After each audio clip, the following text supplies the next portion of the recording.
हमारी लाडली बेटी। पारिवारिक कहानी। शाम को आते हुए राशन लेते आना, और हाँ, मुन्ना के स्कूल में फीस भरनी है, उसके लिए पैसे देते जाओ। बीवी की इस मांग पर जेबें उल्टी करके दिखाने के सिवा बड़े के पास कोई दूसरा उत्तर नहीं था। माथे पर चिंता की शिकनों के साथ सवेरे तो बड़ा भाई अपने काम पर निकल गया, लेकिन उस शाम उसने पूरे परिवार के सामने इस आर्थिक संकट को दूर करने के लिए एक प्रस्ताव रखा। क्यों ना हम उस प्लॉट को बेच दें जिसे बाबूजी ने लक्ष्मी को शादी में देने के लिए खरीदा था। बेटी को दी हुई चीज़ वापस नहीं मांगते, पाप लगता है। लक्ष्मी का जन्म होते ही घर खुशियों से भर गया था। तभी तुम्हारे बाप ने तय कर लिया था कि ये प्लॉट लक्ष्मी का है, जो उसे उसकी शादी में दे दिया जाएगा। माँ ने अपना विरोध जताते हुए कहा, कौन सी बेटी? वो बेटी जो प्रेम विवाह कर घर की इज्जत को खाक में मिला गई और पिताजी की अंतिम यात्रा में भी न शामिल हुई। बड़े ने टोंट मारते हुए कहा, मेरा मुंह मत खुलवा यहाँ।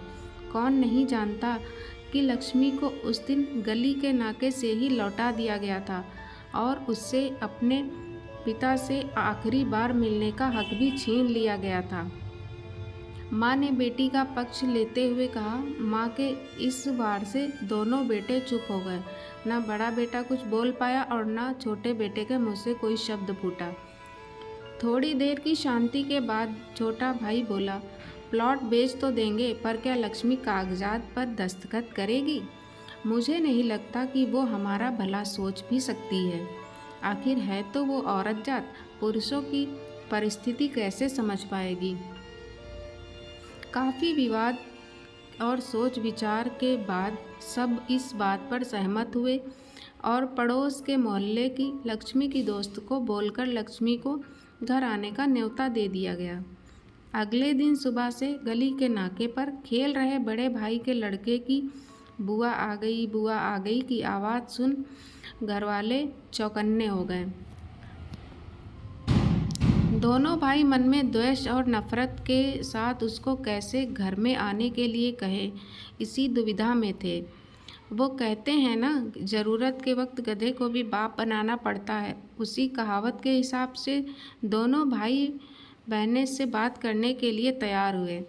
दरवाजे पर जब बेटी और दामाद ने पूरे 7 साल बाद कदम रखा तो माँ की आंखें भर आईं और दोनों को बड़े प्यार से घर के अंदर लेकर आईं। बेटी और दामाद भी माँ का इतना स्नेह देखकर भाव विभोर हो गए। शाम को साथ में बैठे बेटी दोनों बेटों और दामाद के आगे हिचकिचाते हुए माँ ने ही प्लॉट का मुद्दा उठाया। लक्ष्मी को थोड़ा अंदेशा था कि कोई बड़ी बात होगी।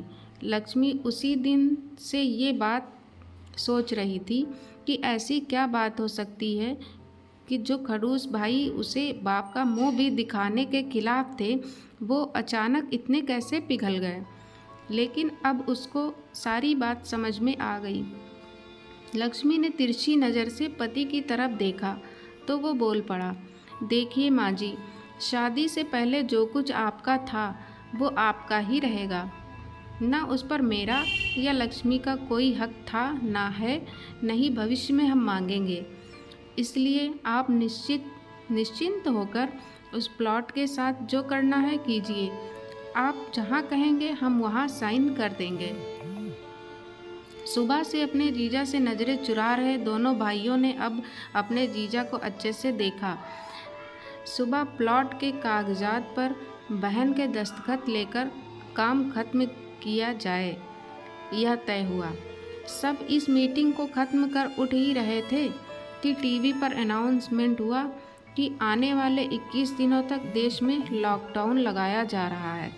लक्ष्मी के पति ने फ़ोन पर बात करने के बाद कहा, अब हम क्या करेंगे? लक्ष्मी, कल की बस भी रद्द हो गई है और 21 दिनों तक कोई बस नहीं है। हम तो फंस गए।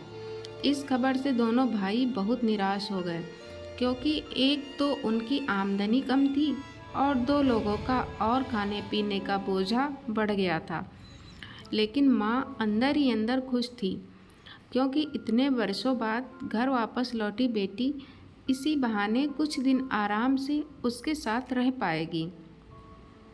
दोनों भाई सब्जी और फल बेचा करते थे। कुछ दिनों में ही लॉकडाउन के चलते और कोरोना वायरस के चलते लोगों ने उनसे सब्जियां और फल खरीदने बंद कर दिए। पहले से खराब उनकी आर्थिक स्थिति और ज़्यादा खराब होने लगी और वह मन ही मन लक्ष्मी के कदमों को अशुभ मानने लगे। बहन और जीजा जी ने से उनकी यह हालत छुपी नहीं थी। लक्ष्मी के कहने पर उसके पति ने दोनों भाइयों की सब्जी और फल की रेडियो पर लोहे की रॉड और जालियां फिट कर दीं।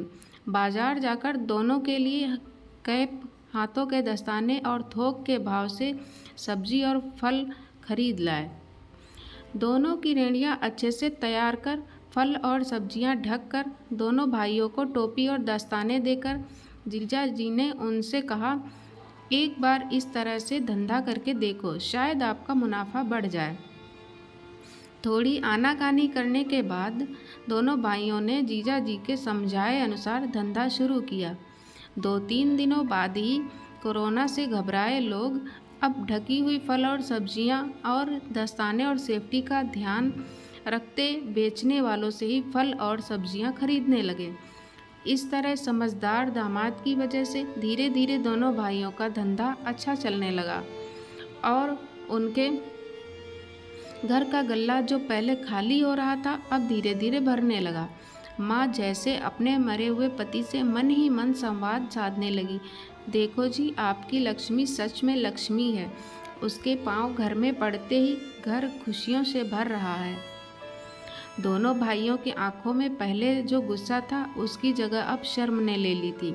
वह मन ही मन सोचते थे, क्या गलत किया था बहन ने जो हमने उसके साथ इतना बुरा सलूक किया। शादी ही तो की थी और शादी करने से पहले हमें बताया भी तो था। हम ही थे जो उसे स्वीकार नहीं कर पाए। दोनों भाइयों के मन में द्वेष और नफरत धीरे धीरे क्वारंटीन हो गए। 21 दिनों बाद जब दीदी और जीजा जी प्लॉट के कागज पर साइन करने जाने लगे तब दोनों भाइयों ने उन्हें रोक लिया और उनकी माफ़ी मांगते हुए वो पेपर्स उन्हें देते हुए बोले, शादी के वक्त हमने आपको कोई तोहफा तो दूर की बात है आपका हक भी नहीं दिया, लेकिन अब इस प्लॉट को स्वीकार कर हमें प्रायश्चित करने का एक मौका दीजिए। सभी के आंखों में खुशी के आंसू आ गए और माँ ऊपर देखकर बोली, देखा आपकी लाडली ने आज फिर हमारा घर खुशियों से भर दिया। जय हिंद दोस्तों।